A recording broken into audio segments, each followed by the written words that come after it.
This is Paul. Peugeot was on the podcast, so they are really rounding the corner, as someone said in the comments. Next, you got to get Vervaeke on there. That'll be interesting.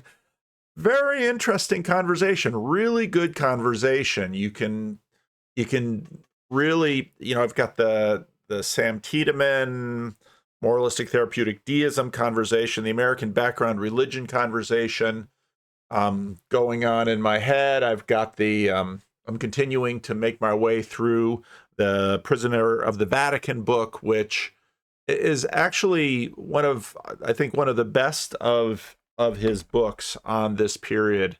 We're into Pope Leo the 13th, and it is so helpful reading through the struggles of different periods in time to help us through our struggles here. Also today, the House of Wu, I thought, had a really good conversation. This is what Mark began with this video he made. Mark Jackson's wife was on. She told her near-death experience. Apparently she was dead for like 20 minutes, was sent back, has devoted a lot of her life to caring for orphans, especially sort of in the decline of the Soviet Union. And then talked about church and talked about the fact that for her, she doesn't go to church. And part of the reason she doesn't go to church is that the Georgian Orthodox Church is very locked in tight in terms of its expectations and its rules. And part of what's happening all around the world is that, well, there's been a loosening of these rules. Is that a good thing? Is that a bad thing? A loosening of which rules? And so Mark played a little bit of that. I really have to finish watching that. And of course, Mark himself is really struggling with what to do about church. He's been this, I feel bad because it's in some ways we are benefiting from Mark's journey, but it costs him plenty because he didn't want to leave his church. And he's processing all of this. And what's really helpful is that he's processing it out loud. And a lot of other people are processing this. Again, part of the reason why it's interesting to read the history of the papacy during the time of Italian unification is because so many of these issues were just getting going, but these issues are still with us.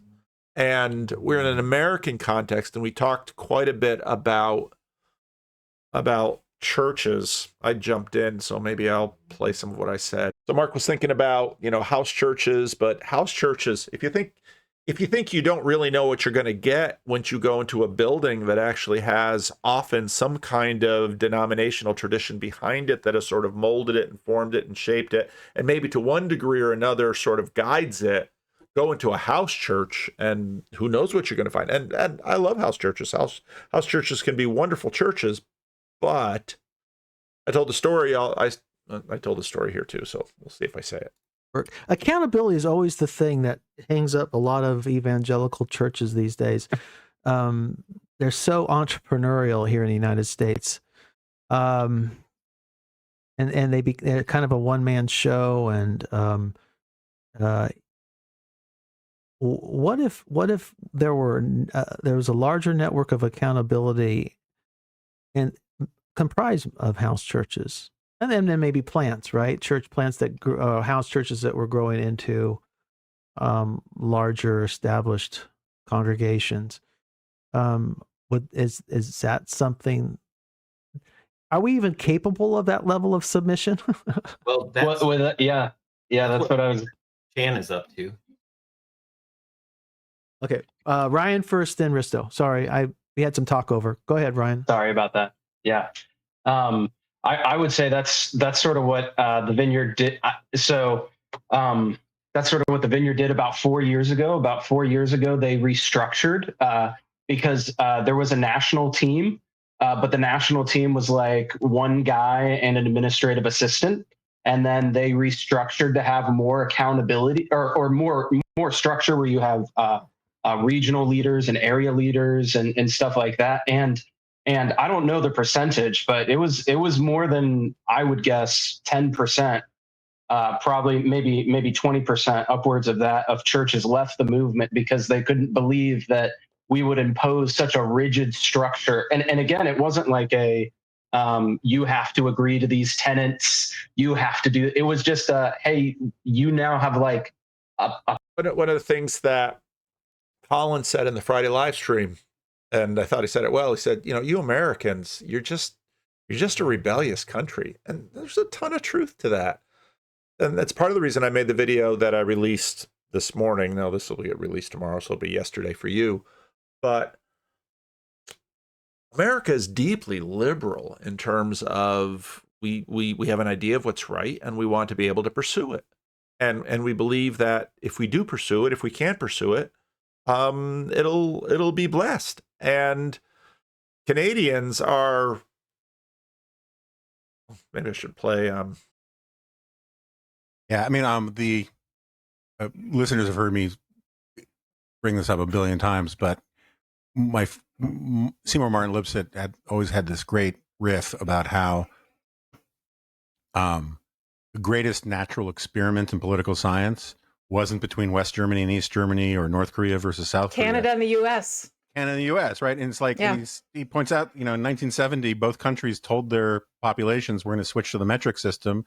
And the Canadians, which was the founding stock, was genetically, culturally, basically the same as the American, right? We were like 26 colonies in North America, and 13 broke off and 13 didn't. And the 13 that didn't were mostly loyalists and royalists. And so when, a couple hundred years later, they say we're switching the metric system, they say, okay, in Canada and America, you're like, what sorcery is this? We're not doing that. There's an orneriness Protestant in the most generic sense, right? The most sort of refusal to go along with established authority that is sort of much more central to the American self-conception than even in Canada, Oh, absolutely. I'm a big believer in teaching my students Canadian history. And the pitch I make to them is I say, even if you are a proud American nationalist, you have zero interest in any other country. If you know a little bit about Canadian history and this other stream of our shared civilization, there are all kinds of things that you currently take for granted about the American story, then you will see how contingent they are.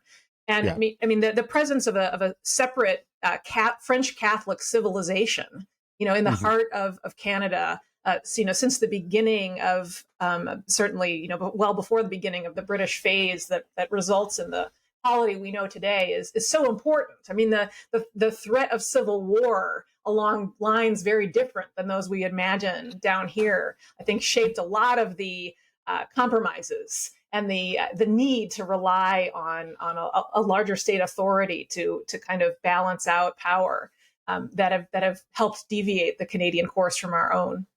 Yeah, that's interesting. I mean, one of the examples I often give purely as a jokey illustration is, the New York City bagel completely dominates American conception of what a bagel is. But the Jews who went to Canada went there at the same time, and they just have a slightly different bagel. It's the Montreal bagel. It's a good bagel. It's more like a Bialy, in my opinion, but it's just slightly different. And it's one of those sort of like Ray Bradbury stories that you step on a butterfly and all of a sudden our names are all spelled differently. It's just slight deviation between two. A paid staff person whose full-time job is to go around the area and support you. and they couldn't, they didn't want that sort of accountability. Interesting. 20%. Yeah. Yeah, it was I mean, yeah, I'll have to look. I know it was between the 10 and 20% mark. And like, these are still churches that, like, one of the churches that left was a church that we planted about 7 years ago. And they left the movement because they didn't want the accountability that the vineyard was trying to put in place. I hope they stuck to their guns. They did. And I think that there's a lot more support for pastors now. I think it's a lot better. Our new national director is Jay Pathak, and he sort of looks like Jonathan Rumi from The Chosen. So I think he has that going for him with popularity. But cool. Yeah, it's good. Good. PVK, welcome. Are we singing your song, churches and accountability? And it's a lot. It's a lot. And, there's, you know, it's one of the really difficult things to do with churches is to generalize, because there are so many churches, and some people are, I'd never go to a church that looks like it's entertainment. Another church, other people. Now, part of, you know, the U.S. Canada thing is America. You can talk about being rebellious, but that rebellious nature has produced a lot of churches in America, all over the map on so many different things. And many of the things that churches sort of got going about in their rebellion, the thing that they rebelled against is gone, and the thing they rebelled for is gone, and you just find churches remain. People, that's the only kind of church they're going to go to. And, you know, by generalization about neighborhood churches of this age, of this sort, that's really limited. Although churches have been studied to an incredible depth over the last 70 years. And house churches are, you know, house churches are very common. They were very hot, but some house churches are in networks. But it's really tough, because I told the story on a video recently. When we were planting churches in Sacramento, churches started out sort of with the big sound, because it was the seeker days.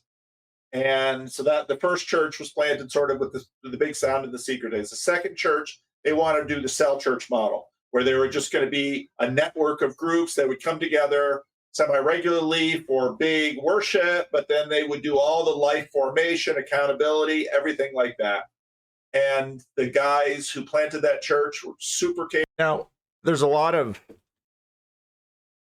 partly because of Jordan Hall, and there's a lot of mystique around face-to-face community, life on life. The cell church had all that.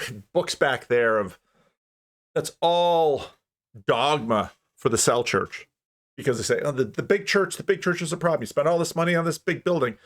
So again, when I listen to Gray Hamilton's conversations, they say, you know, you got all this stuff, just life on life, because life on life, and then the accountability, you build the accountability in, because you actually have a structure of accountability, because one leader, whenever you start a house church, you have the one leader and the other one is the apprentice, and you're discipling that apprentice, and they're accountable up the chain. And so then when it comes off, then you start a new apprentice, and that's how it multiplies. And it's life on life, and it's discipleship, and it's accountability. It's all of those things that get lost in a room where you have even just 50 or 75 or 100 people. Those things can tend to get lost. But Americans don't connect with that so easily. And what happens, as I mentioned in the video I made about Gray Hamilton's video, you know, they hear that the teaching is better over in the other house church, or the music is better over in the other house church. And see, we are rebels, but we're also consumers. Capable, really wonderful guys, but they couldn't convince the people that a group of 10 to 15 meeting in a home was a church. They could not get past the assumptions of Americans about what a church was. Those kind of churches are possibly out there. They were really big in the 90s when the emergent church was really critiquing the big box church. Almost or all of the church plants that we planted in the 90s and aughts became more liturgical, every week communion churches, because that's a lot of the churches that are capable of sustaining themselves as a medium-sized church. Once you get up over 1,000, it's usually going to be a big sound evangelical church. But there's just so much variety and so much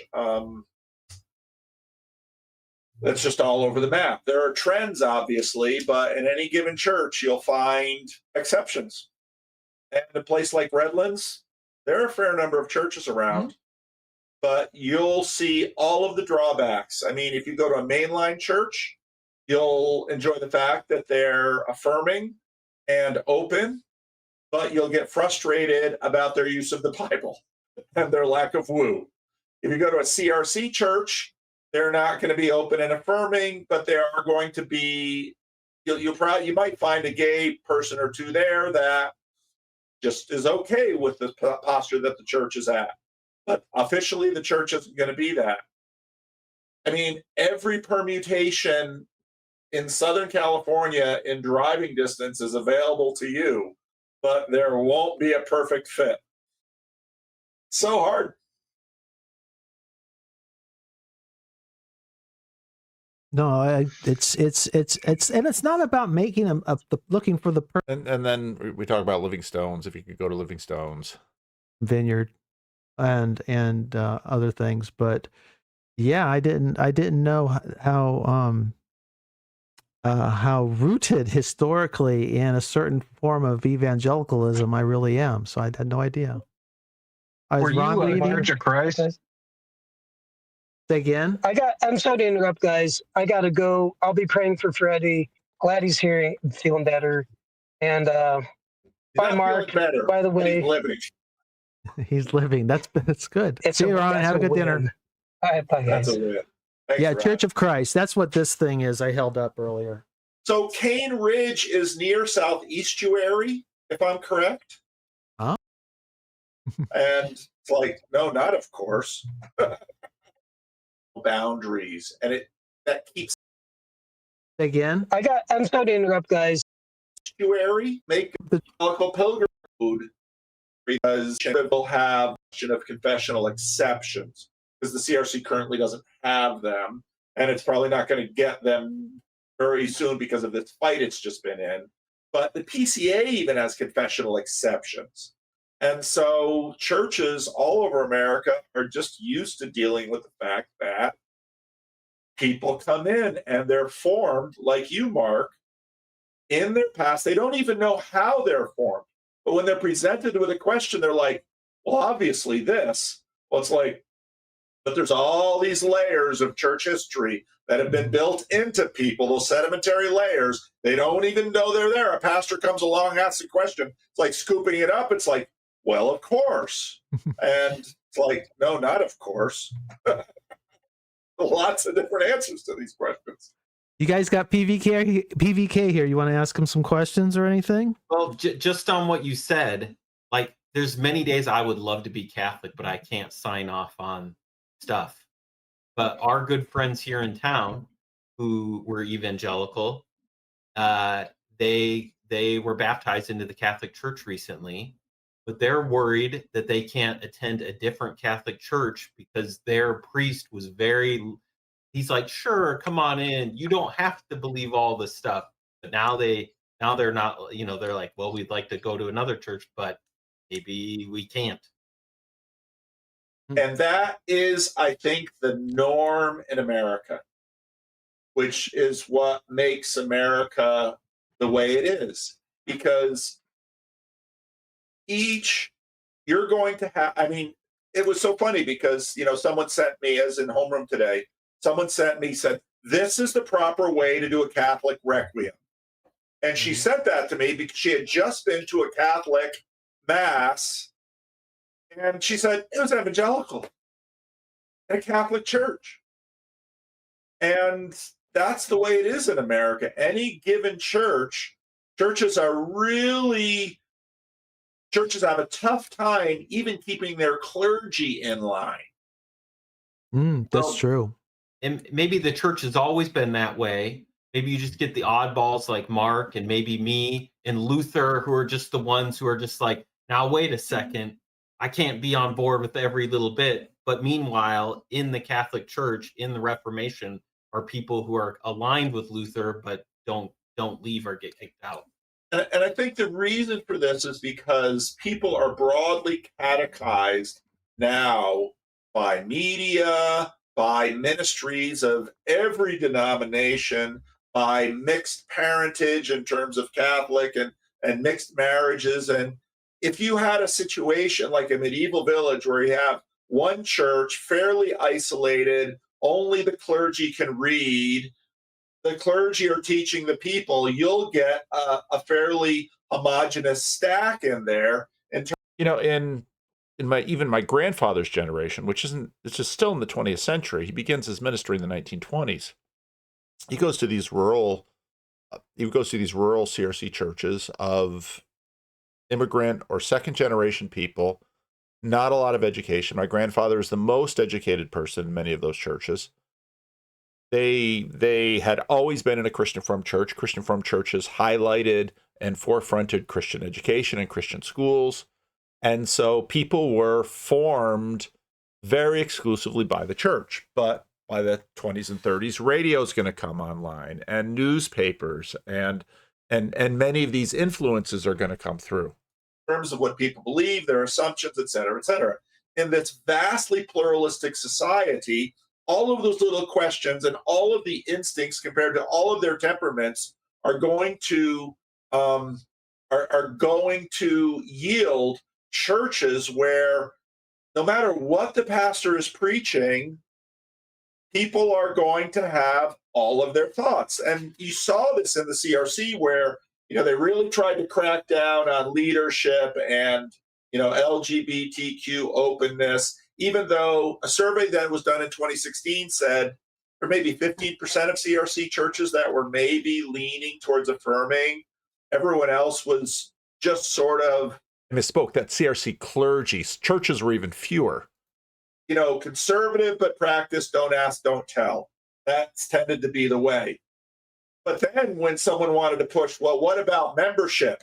Even many of the most conservative pastors were like, because they know. They know.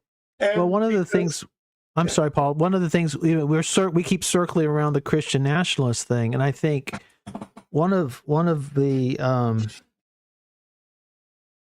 virtues of the American system is the church. If you say the church steeple is not the tallest building in the city in America, but that's actually a feature, not a bug for religion, because by not being on the top of the hierarchy, religion was free to spread out and gave the people room to breathe. And religion is still alive in America because it's not dominated. No religion dominates. Yeah. If you read, so I've been reading all this stuff about Italian unification and the papacy. All these people in America talking about, wanting America to be a Christian nation, and then Catholics, and they're, talking about their post-liberal. It's a bunch of crap. They don't want what was the rule in Rome and the papal states in the middle of the 19th century. They wouldn't tolerate it.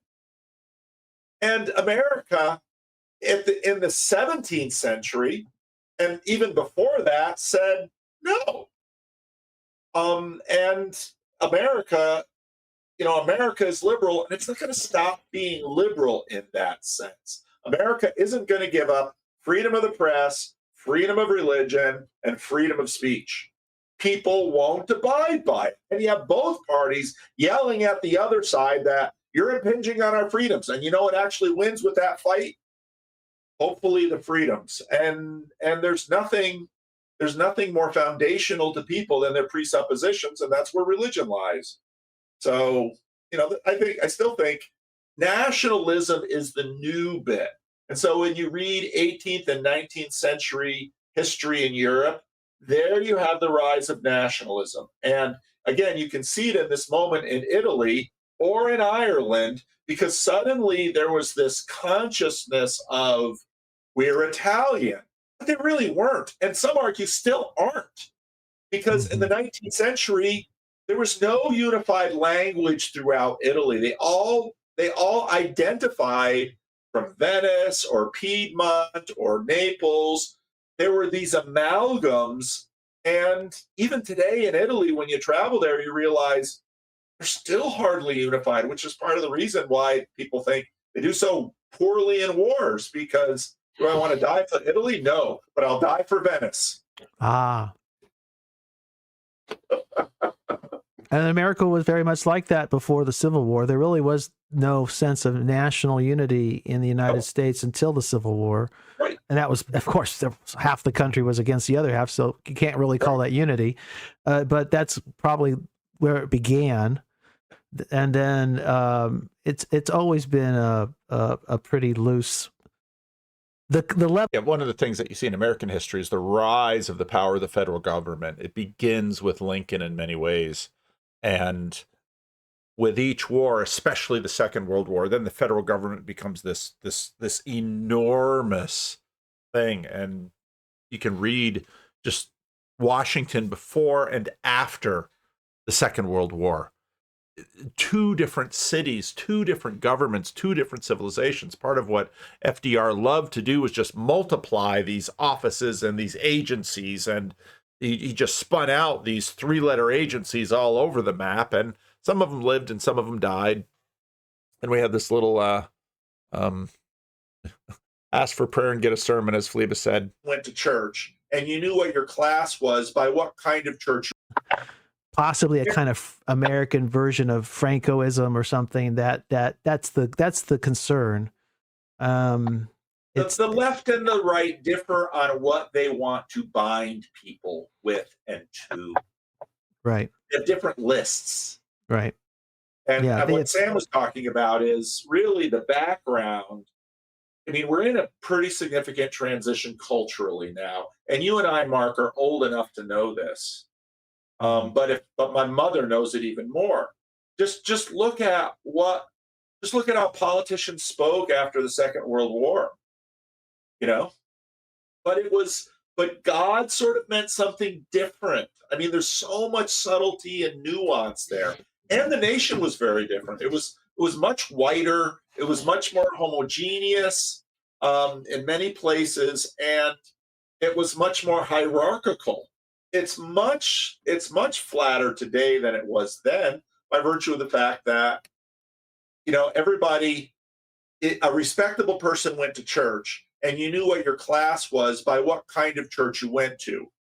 Episcopalians were on top, then the Presbyterians, then the Methodists, and then the Baptists, and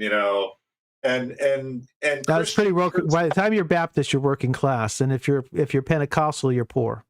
That's right. Mm-hmm. And now it's much flatter than it was there. Very different. Very different. I got to get off of this, or you guys are going to have a homeroom, and I got to stop my project. I just wanted to jump in. So, well, do you want to give him a chance for one last question? Anybody got a last question for PVK? Come on, quickly. Well, here's the thing. I gotta go to my big box church right now for our young adult ministry. So since this is the House of Woo, can I have a prayer for our young adult ministry tonight? We're starting a new series. So if one of y'all would be willing to pray, I'd appreciate it. You got time, Paul? Sure. Let me say something in favor of the big box churches. So James Wellman wrote this book, and I talked about it a while ago on the channel, High on God. It's a great book. James is a mainline, post-Christian, a bit deconstructed, academic, liberal, who started his study of the big box churches thinking he was going to have all of the critiques. And what he found out were the big box churches are more ethnically diverse, more class diverse, do more social ministry. The big box churches take a lot of shit, but they do an incredible amount of church heavy lifting in this country, and they don't get any respect.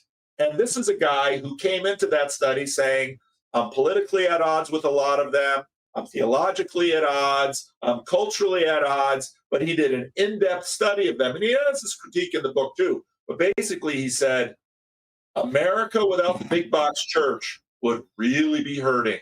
They feed a lot of people. They help a lot of addicts. They care for a lot of sick people. They give a lot of poor people a lift.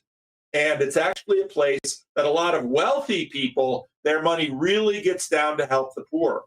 And so, I know sometimes people will give me crap about this, but I am very much on record saying big box churches are crucially important for Christianity in America today. Well, let me say that. And I'll pray for your church. What's the name of your church? I know I started with Peugeot, and I forgot to turn the mic on, but I'm not going to edit. I started with Peugeot, and I kind of wanted to get some of that in before we get into this, because earlier in Mark's live stream, there's some people complaining about the attractional church, and there's a lot of critique you can give to attractional Christianity. There's a lot of critique you can give to American churches for one reason or another, whether you're approaching them theologically, liturgically, all of these reasons. But would you really exchange what's happening in America versus, let's say, what's happening in Canada with respect to the church? When I talk to pastors in Canada, it's tough. Canada is much more like Europe, not quite to the extent of Europe, but much more like Europe in terms of the percentage of the population that actually attends church, the amount of the population that has abandoned church. It's really difficult. Well, let's jump in here then. Hollywood's kind of taken a page out of our book. Everything they do is propaganda. Indeed. And so I think we need to just look at, this is the thing about Christianity, is that in some ways there are some strains of Christianity which have become iconoclastic in the general sense, obviously in the specific sense of not wanting image, but iconoclastic in the general sense, where in some ways there's a suspicion of all form, there's a suspicion of all tradition, as if any kind of canon would immediately become idolatrous. And then it's hidden in that secretly is a worship of innovation. Right. And a kind of worship of the improvisational mode, right? Where this idea that new things are new things are good in themselves, that because we're only trying. And that's very true. And so there's this, it's a fetishization of the new, but what's so often the case is that if you're old enough, you begin to realize that so many of the novelties are their own sort of recyclings. To spread the message that taking on any form in the world is completely acceptable as long as the message is there, without realizing that actually all of these forms that we use, they have in them a kind of internal logic that cannot be denied. And when you try to deny it, you create a kind of schizophrenia, because you're trying to write a death metal worship song, and it's like you're trying to do that, but there's something in the very form of the music that is denying the message that you're posing. And that's also one of the problems with the Hollywood approach, which is that entertainment and worship are not the same thing. And there's nothing wrong. Now, when he said that, I paused, because they are not the same thing. I completely agree. But it's very interesting, because a couple of years ago, Jordan Peterson's playing around. Well, what is worship? Worship is about attention.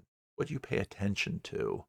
Now, obviously, entertainment so often is an attention for distraction. And worship is not an attention for distraction. Worship is an attention. Worship is an attention that is supposed to be a fertile attention. An attention that leads to more engagement, an attention that leads to communion, an attention that leads to union, say theosis.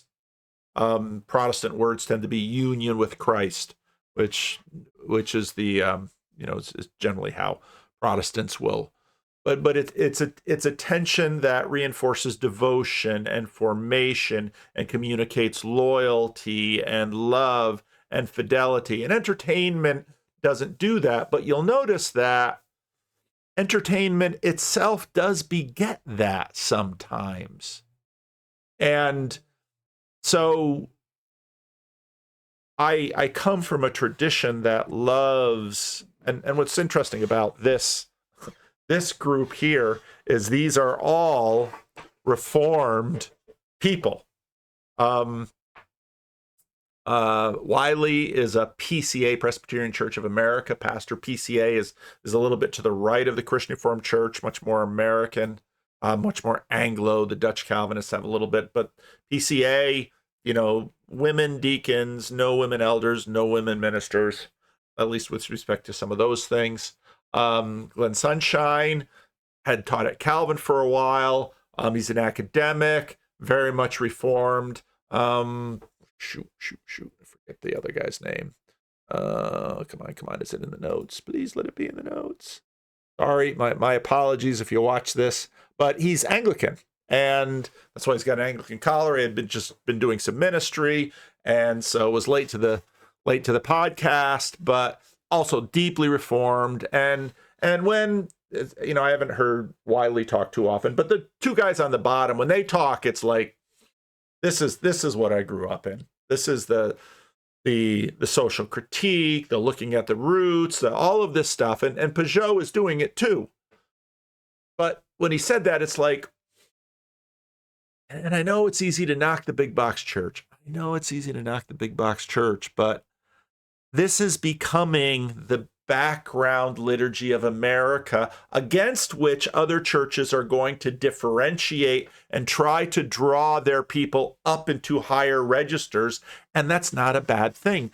The nation needs sort of a common language, and it is not unhealthy for individual religious traditions to purify and develop and even contrast versus what the sort of the main background is.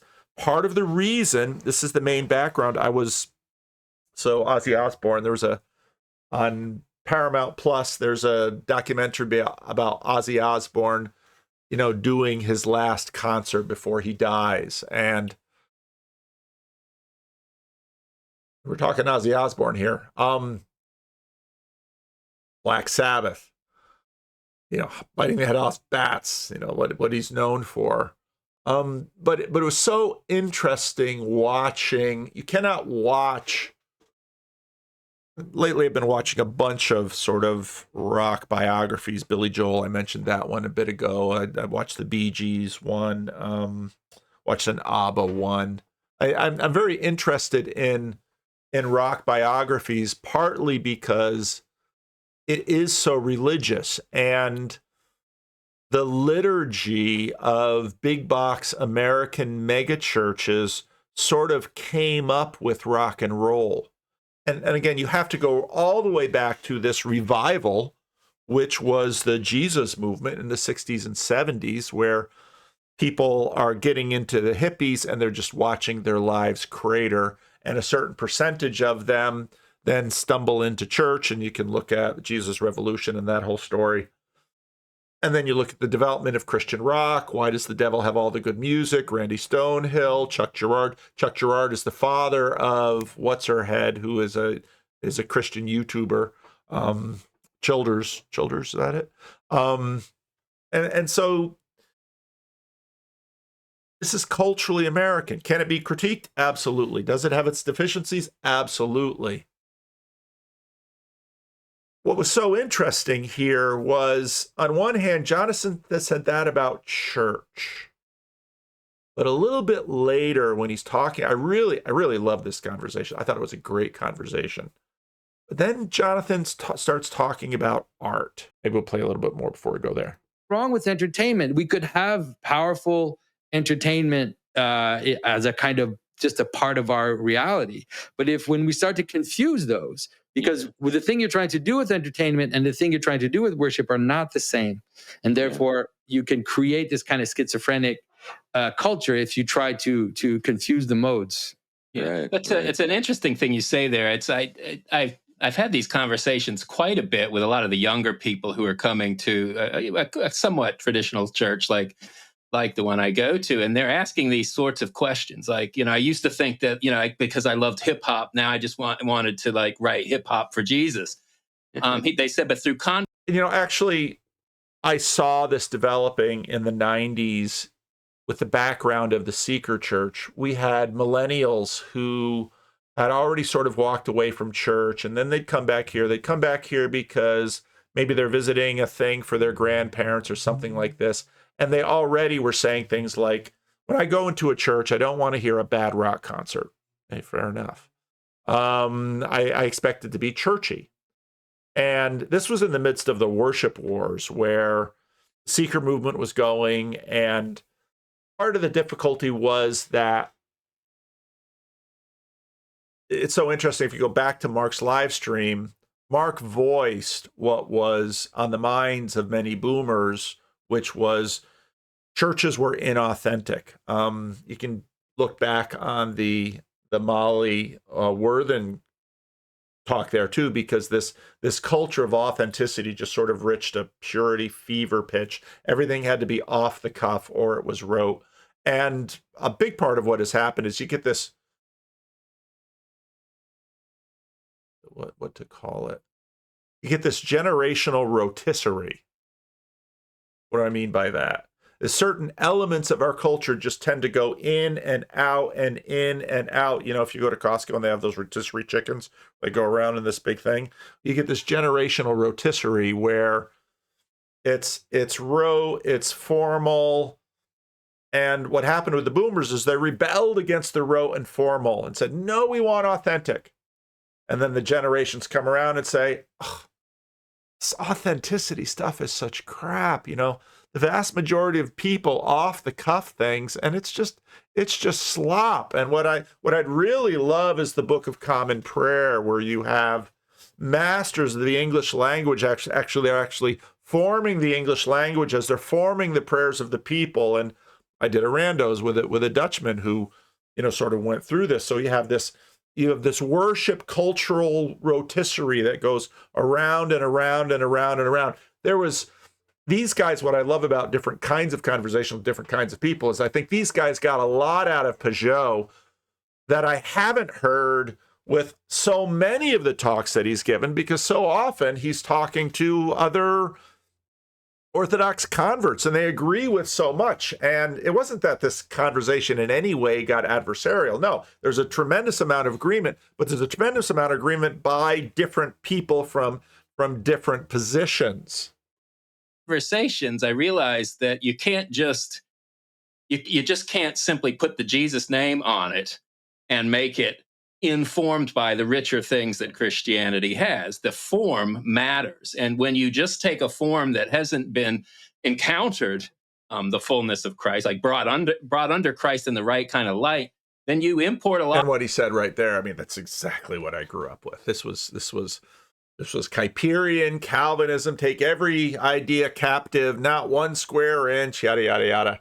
A lot of things and dispositions and attitudes and ways of relating to reality that are often very unhealthy, if not filled with vice. And so the beauty element sometimes goes completely out of the window. It's more just how can I be creative as an expression of myself rather than conforming to a beauty that is speaking to me.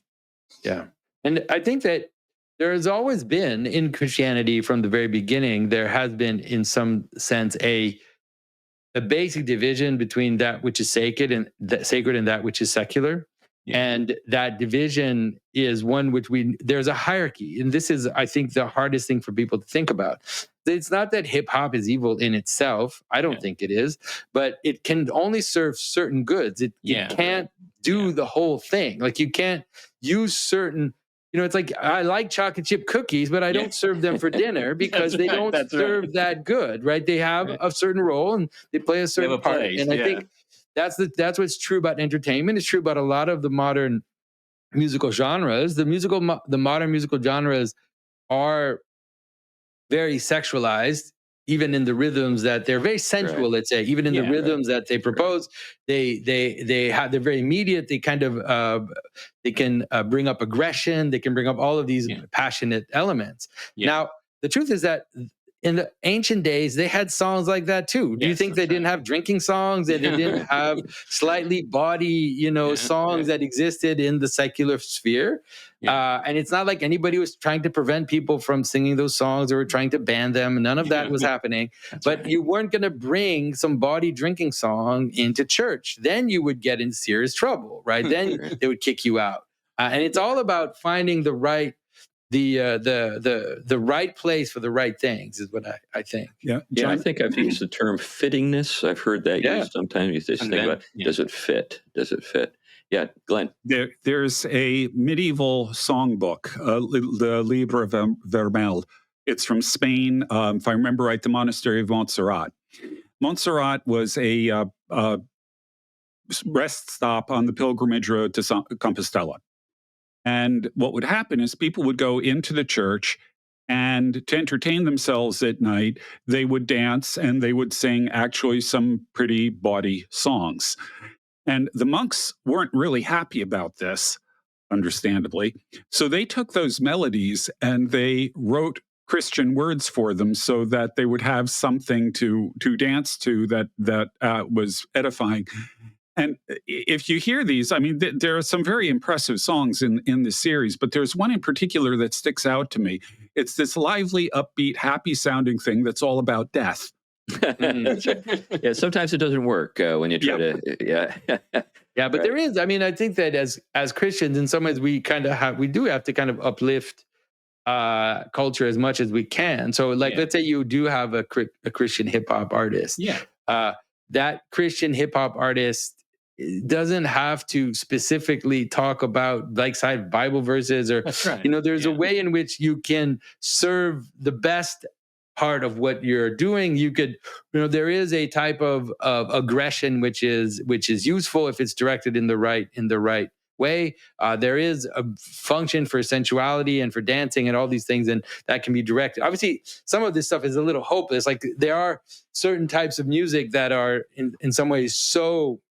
And I say this, like they bring up the passion so much that it's difficult to think how they can be redeemed. But I think that work is something that Christians can definitely do. Now, I want to jump ahead.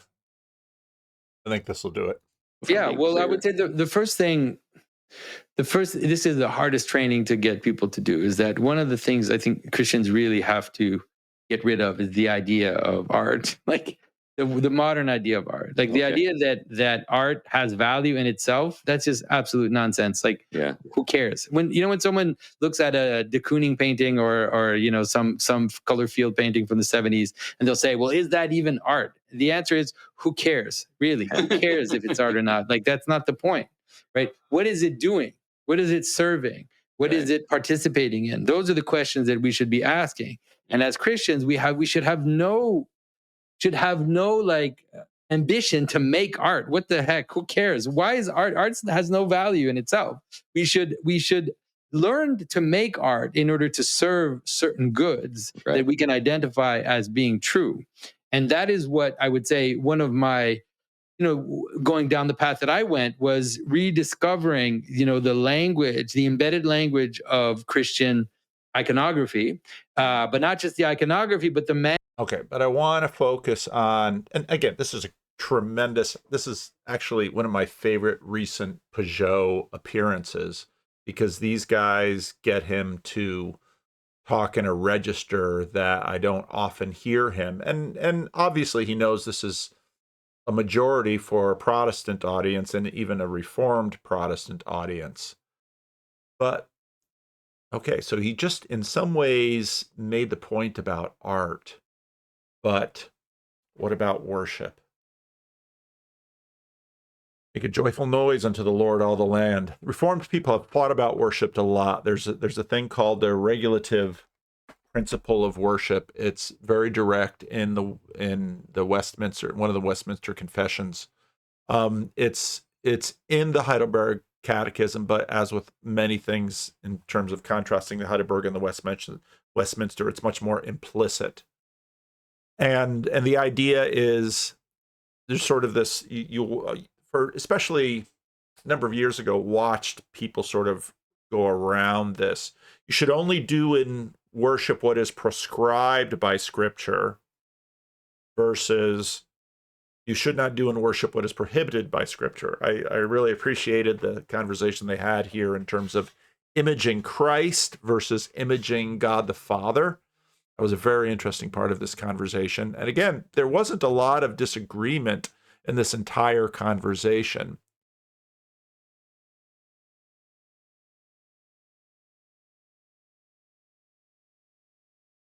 There was a church that we visited in the Dominican Republic, and it was way out on the Haitian border. I went to that church twice. I believe, once or twice. Usually when I would go out to a church, I mean, they'd sort of reserve the missionary for when there was something really important to do. And so this church was by the Haitian border. There was sort of a stream running, and we did a bunch of baptisms in that stream.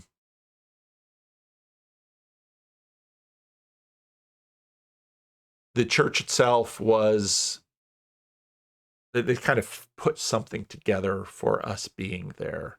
They just basically put some logs on some sticks, and we sat on logs. It wasn't even, so you'd sit on a log, which was better than nothing. And I've told the story before. Usually at a church, they might have some shakers and some drums and a few instruments, and that's usually what they used for their worship. The Haitians did. And at this church, however, they basically, Freddie would call it beatboxing. They would just make percussion sounds with their mouths, and not just percussion sounds. It would be bing, and I was sitting there with this group of Haitian pastors that were sort of the people who had some status in the zone. And because, of course, when the missionary goes out to a place like this, I'm taking a vehicle, and then they're like, yeah, this is a free ride. I get to show up with the missionary. It's a whole status thing. And so they sort of compete to go out there with me, even though, I felt pretty useless and worthless in many respects. But I remember they were doing this in this church, and I had never heard this before in any of the Haitian churches that I'd been in. So then I'm watching the pastors that came with me, and they're looking at each other's too. It's kind of giving everybody the side eye. And then it was a long drive back, as it was, a few hours. And so driving back, and so I asked him, I said, you guys ever heard this before? Like, no. That little church. To me, that's an application of what Jonathan says about art. Who knows what weirdness went on in that place? And it was very Haitian. It was very out in the sticks. It was not very civilized. My whole zone, in fact, wasn't terribly civilized. I remember when we had the president of the national church come out for a baptism, and he's watching what was going on. And this was a baptism that was pretty close to in town, and I was standing there with him, and he's like, this doesn't happen. This doesn't happen in the capital. It's like, we're way out here. We're the fringe. The people are right over from Haiti when they were in my zone. But these people were, at least the best that I could tell, they were praising God with what they had. And, well, maybe get a couple sticks and maybe make an improvised drum. They didn't have much of a shelter. They didn't have much of a building. They didn't have much of anything. But they worshiped God with what they had. And I don't think anybody on this podcast would agree with that. I mean, I know Jonathan. I know Jonathan's heart. But there's an element like that to a lot of Protestant churches. And the diversity among every church. I mean, as I said before, Mark Knoll's thesis that part of what happens when the colonies sort of break out over the Appalachian is they leave the institutions behind, and they put together what they can, and then that then gets formalized. And so if you look at Christian Church Disciples of Christ, you've got a lot of those elements of that frontier church in there, and God uses these things. And this is one of the learnings from the great era of Protestant colonial missions, that the missionaries went out and they did the best they could to try to establish a church in the form of the sending church. And again, there's 5 times more Anglicans who worship, who are Anglican in Nigeria than there are in England. And I watch the Anglicans here, the ones that rent a room from us. And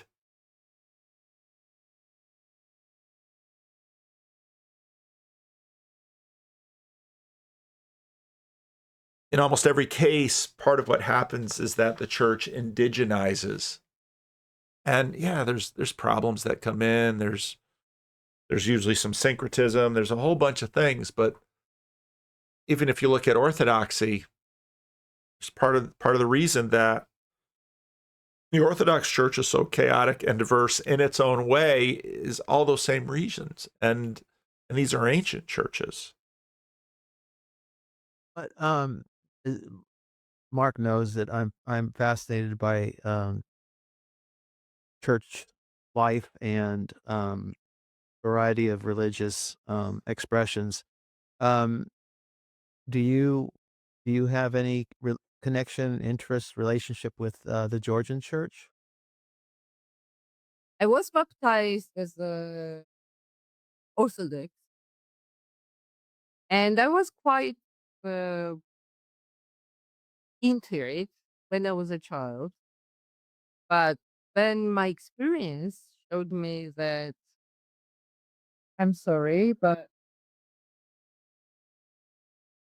Speak freely. Don't need to belt up. yeah, no, no. I'm saying it's like I have seen. Okay. M- my opinion is like we are very Orthodox people in Georgia, but they don't. We don't have much connection to God, really. So through my life, uh, I have I have noticed that it's not a church. Mm. It's not a church or something. Uh, it's just a connection, like what religion is, connection of uh, God and you. So Mm. Well, it's amazing to me how briefly, let me say, with what you're expressing ties very much into the scripture passages I read at the beginning of the live stream. That uh, there's uh in Jeremiah, he's criticizing, he's prophesying against the leaders, the spiritual leaders of the day. And he says, "From the least to the greatest, all are greedy for gain. Prophets and priests alike, all practice deceit. They dress the wound of my people as though it were not serious." It sounds like it feels like that's kind of your experience with Georgian Orthodoxy. That Could you interrupt? How I see it from a distance, because I'm not Orthodox. Um, there's this like rooted Christianity that all Georgians carry it. I'd say it's culturally, but I don't like that phrase because I think it's been misappropriated. It's it's something deeply embedded with them, something that's like pure Christianity. And I think for Irina, the church doesn't quite represent that. yeah, it doesn't. Church doesn't represent. To tell the truth, I will tell you my experience. For example, at some age, I don't remember how old I was.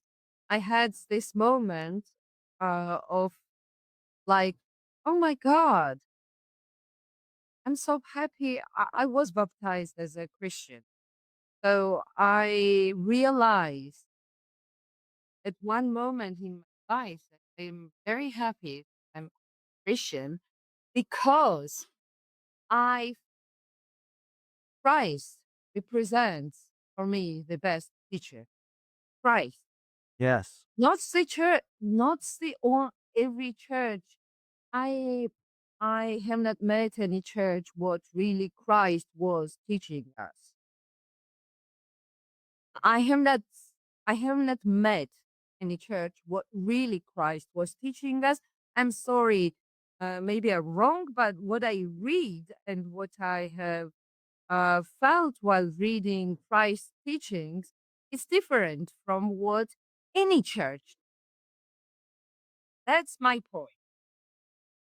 And I had this feeling of being happy because yes, I'm Christian. I was baptized when I was 9 years old. I didn't have any clue what was I doing at that time. Can you imagine? So, but after years, I realized that yeah, Christ is the teacher. Yeah, he is the teacher of mine. That's how I want to live. At least right, right. But it seemed like you did in so many ways. All your service with I'm at the trying. Orphans and yeah, hi, sweetie. God bless you. I'm trying. That's my life. That's Do you when think I you saw when I something? Do you think you saw something of that in Gia, of the true Spirit, yes, true Christ? yes. I am not too surprised, but he was the one of them who just showed me that Christ was teaching you this, but church doesn't really tell you that. Would it It- help Georgia? Do you think it would help Georgia, eh, or even just your neighbors and yourselves, if the Georgian church were more aligned with Christ in some way? And it can it improve and how? If so, how?